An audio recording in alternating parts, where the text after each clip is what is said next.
Salve Regina, Mater misericordiae, vita dulcedo, estes nostra salve. The Lord be with you. A reading from the Holy Gospel according to Matthew. At that time, Jesus exclaimed, I give praise to you, Father, Lord of heaven and earth. For although you have hidden these things from the wise and the learned, you have revealed them to the childlike. Yes, Father, such has been your gracious will. All things have been handed over to me by my Father. No one knows the Son except the Father, and no one knows the Father except the Son, and anyone to whom the Son wishes to reveal him. The Gospel of the Lord.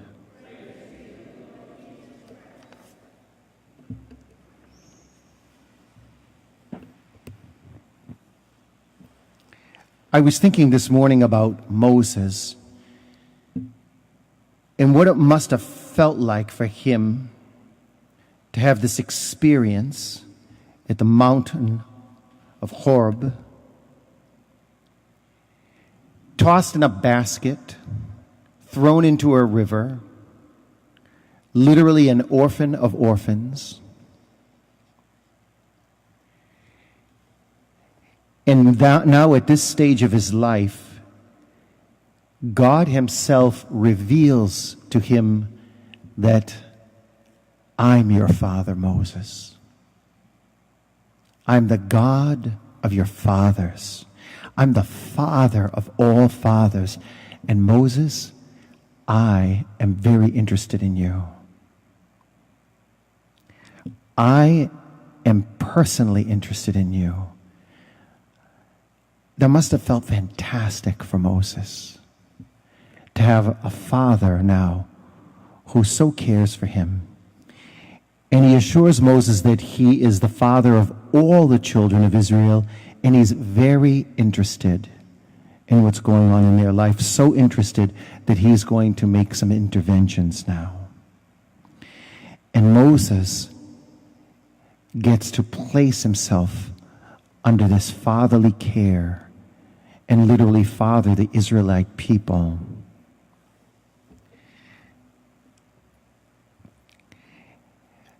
Further, I was thinking, how many times in my own personal life that I didn't necessarily care for the wisdom of my parents.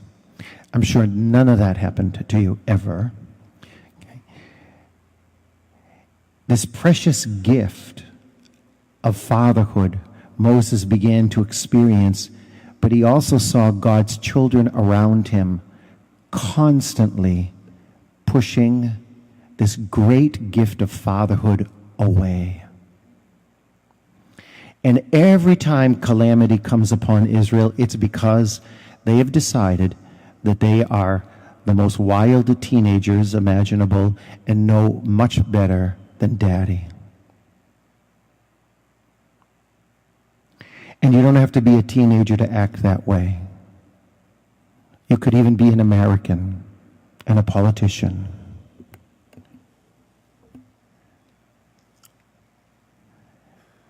Every once in a while I bump into someone in confession, children, and the typical is some kind of disagreement with mom and dad, and so then I ask the question, when this was all settled, who was right and who was wrong in this? Oh, mom and dad were right, but I disagreed with them. So I said, I tell them, you know what your sin here is? Your sin here is being irrational. When something is right and you know it and you don't do it because you don't want to do it, that's irrational. That's crazy.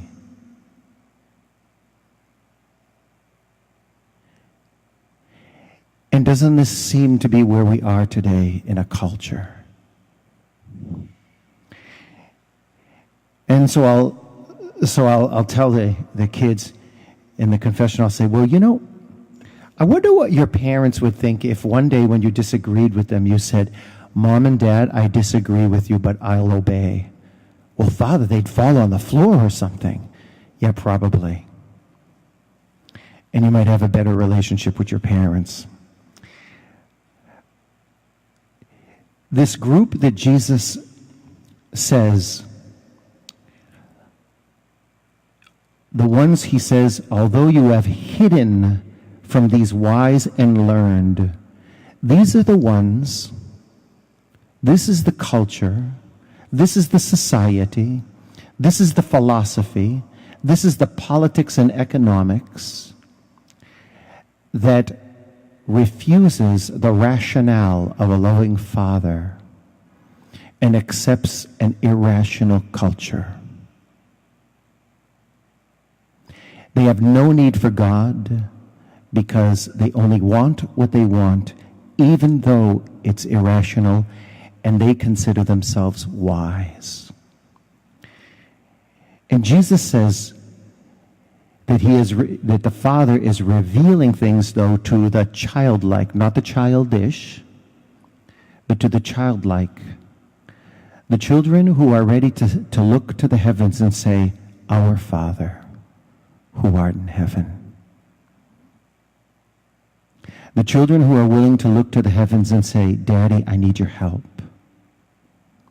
The children who are willing to look to the heavens and say, You're a lot smarter than me, and I need to trust in your wisdom.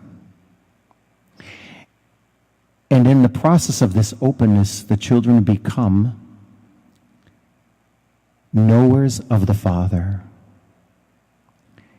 It's in Jesus that the door is open for this.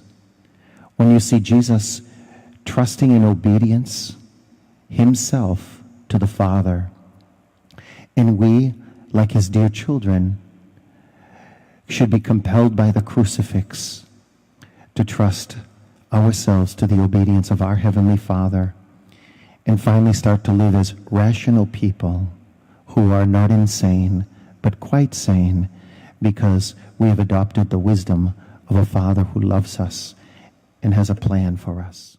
Regina Celi, letare, alleluia, qui aquam meruisti portare, alleluia, resurrexit sicut dixit,